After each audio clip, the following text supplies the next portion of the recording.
follows an extract from my book Letters from the Broom Cupboard, available from Amazon. Dear reader, I've noticed over recent years that the trend for school orchestras is diminishing, but this doesn't necessarily infer that quality is also diminished. A smaller size can often mean all sorts of funky variations can be attempted. I know of a school that has its own jazz orchestra which performs top-notch music at functions all over, including venues as far off as Italy.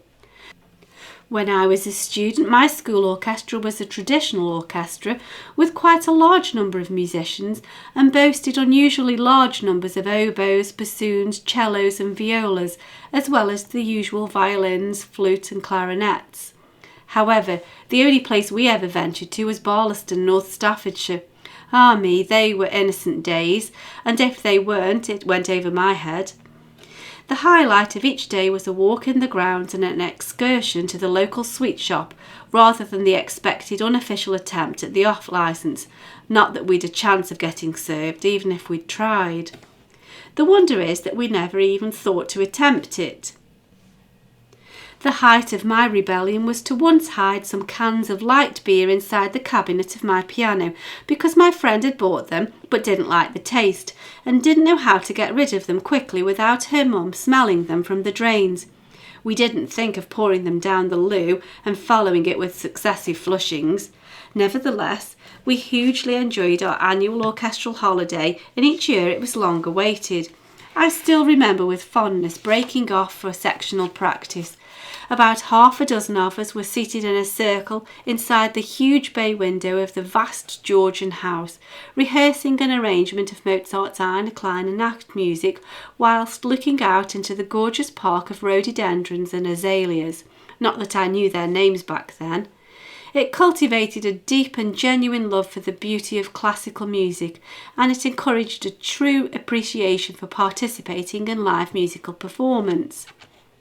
It also instilled the discipline needed to practice and to aspire to better things. There's no pleasure quite like it, and I'm grateful for those days. It shaped my character more than I could have imagined. In reality, the music teachers demonstrated amazing creativity in disguising 5 long days of toil and hard work in the context of a holiday.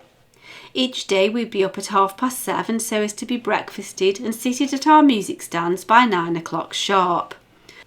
Other than a couple of 15-minute breaks, we'd be rehearsing solidly until lunch at 1 o'clock. Rehearsal would begin again at 2 o'clock and would continue until 6 o'clock with just one more short break at about 4 o'clock. The sense of satisfaction and camaraderie was incredible, spending 5 days together engrossed in the common goal of getting to grips with Haydn and Mozart, or even the Star Wars film score was pure bliss. The string players must have had fingertips of leather, and I know that the brass players found their embouchure collapsing just as break time was approaching. I think the tutors must have done extensive research to determine the breaking point of a young musician and timed the breaks to fall just within these limits.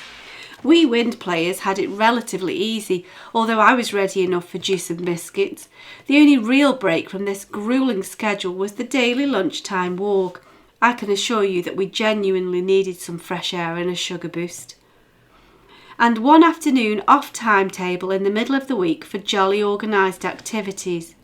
Looking back, I suppose that the purpose of these activities organised during this prescribed break from rehearsal were team building, although you'd have thought that rehearsing as an orchestra for a whole week was teamwork enough. I've already confessed to you, dear reader, that musicians can sometimes display a startling naivety and ignorance of the obvious, and some of the activities organised for this afternoon off perfectly display this out-of-touch mentality. On our afternoon off from rehearsal, 2 hours following on from lunch, we were allocated to a duet walk, in which orchestral members were paired off to walk in the extensive grounds, chat and generally get to know each other.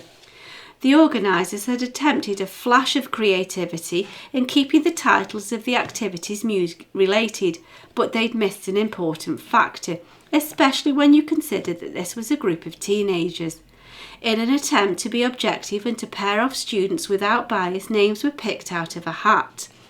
More specifically, names were actually picked out of 2 hats. One contained boys' names and the other names of the girls of the orchestra. Fortunately, or unfortunately, depending upon your point of view, there was an unusually proportionate number of boys and girls, and so the Duet Walk made the perfect blind date system, with only the occasional awkward trio. I know that a certain amount of bartering went on behind the teachers' backs, and many name tickets were exchanged for a token bag of sweets as a matter of course. Maybe the teachers weren't as naive as we thought. Perhaps they knew very well what they were about, as I'm quite sure that a good number of budding romances began by means of a combination of the lottery system and a dash of bartering here and there, ensuring that the musical inclinations stayed in the family, so to speak.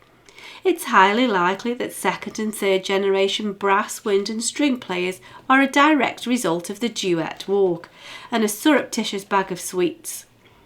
I guess that musicians might not be quite as stupid as they first might seem. I'm afraid that such efforts were wasted on me. At the time, I obviously wasn't ready for romance. One year I remember that I was paired up with the school heartthrob, and I heard all the other girls sigh with despair as his name was matched to mine, not that I cared. Once outside I experienced an uncommon surge of popularity as I negotiated to swap tickets with the highest bidder. I suspect that I got a hefty bag of sweets and a couple of cans of cola for that exchange. My disinterest must have been genuine because in my early 20s I broke rank completely and married an art student. I guess you can't win them all. Gratefully yours. For the full collection of Letters from the Broom Cupboard, available from Amazon in paperback or as an ebook, follow the links in the cards in the description box or find details on my website at sharonbill.com. Thanks for listening.